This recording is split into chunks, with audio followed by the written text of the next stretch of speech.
कथी बीनु ए शिवजी मंदिर सुना भइले, कथी बिना सुना फूलवार, कथी बिना सुना फूलवार, कथी बिनु ए शिवजी गोकुल सुना भइले, कथी बिना सुना श्री राम, कथी बिना सुना श्री राम।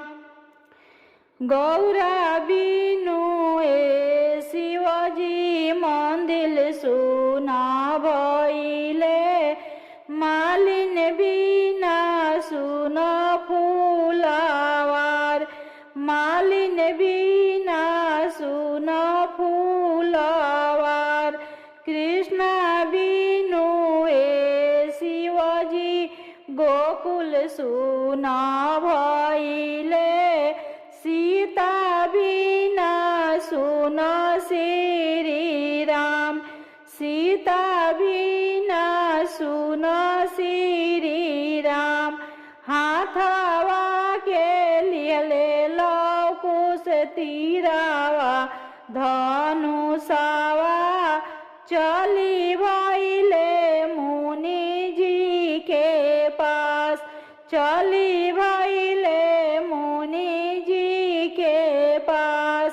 झारिया जुरिया मुनि जी जांघे बैठवनी,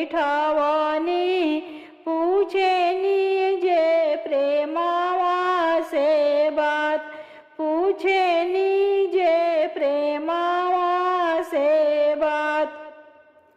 के कर हुआ बाबू नाती से पोता, के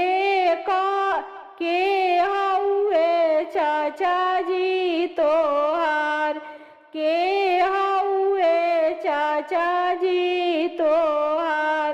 राजा दशरथ जी के नाती से पोता, लक्ष्मण हमें चाचा जी हमार, लक्ष्मण होई चाचा जी हमार। पापा